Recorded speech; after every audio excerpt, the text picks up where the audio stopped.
बता रहे हैं कि ये जो मीटर में जो गेज लगी होती है, बेटे इसको क्लोज करना, ठीक है।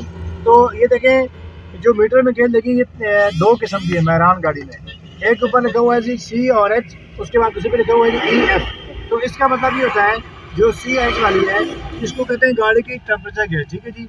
जब आपकी गाड़ी ठंडी होती है तो C का मतलब है कूल, ठीक है जी। H का मतलब है हॉट, गर्म, ठीक है जी। जब आपकी गाड़ी नॉर्मल होती है ठंडी तो ये सुई C पे रहती है। जब इसकी सुई H की तरफ बढ़ना शुरू करती है, ये जो ग्रीन का निशान है ये इसकी नॉर्मल पोजीशन है, ठीक है जी। इन्होंने ये चाबी का निशान जो दिया हुआ है इसका मतलब ये है कि आप चाबी को क्रॉस ना करें। इससे पहले अपनी गाड़ी खड़ी कर लें और इसमें आप पानी डालें।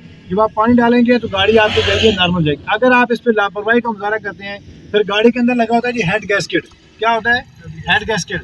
हेड गैस्केट जब क्रॉस हो जाएगा उसमें आपकी गाड़ी जो है वो मोबाइल और पानी दोनों को मिक्स कर दी। ये मैं बहुत इंपॉर्टेंट चीज़ें आपको बता रहा हूँ, शायद ही आपको ये चीज़ें मिले, तो कोशिश करेंगे इन चीज़ों को सीखें आप। जब आप इस चीज़ पे लापरवाही का मुजाहरा करते हैं तो फिर ये होता है कि हमारी गाड़ी जो है ये ज़्यादा काम निकलती है और ज़्यादा हमें खर्चा करना पड़ता है, ठीक है। जो ही गाड़ी की सुई C से H की तरफ बढ़ना शुरू हो साथ ही आप गाड़ी को फौरन से रोक लें, ठीक है जी।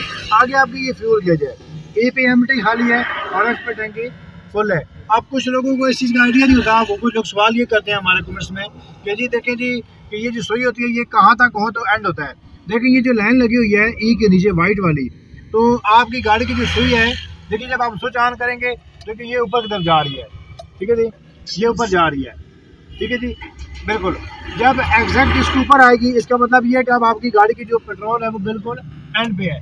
जब इस सुई के शुरू में इधर से जब ये लाइन सुई इसके ऊपर आए लाइन की शुरू में तो उस वक्त आप अपनी गाड़ी में पेट्रोल डलवा लें। कहीं ऐसा ना हो कि आपको आइडिया ना हो आपकी गाड़ी ऐसी जगह पे कहीं बंद हो जाए जाके कि जहाँ पे 15 किलोमीटर आगे पेट्रोल पंप ना हो और 15 किलोमीटर पंप पिछले ना हो। लिहाजा आप इस पर हमेशा केयर करें, ठीक है जी। और ये होता है जी स्पीडोमीटर, ठीक है, जिससे आप आइडिया लगाते हैं कि इस वक्त मेरी गाड़ी की जो स्पीड है वो क्या है, ठीक है जी। Thank you.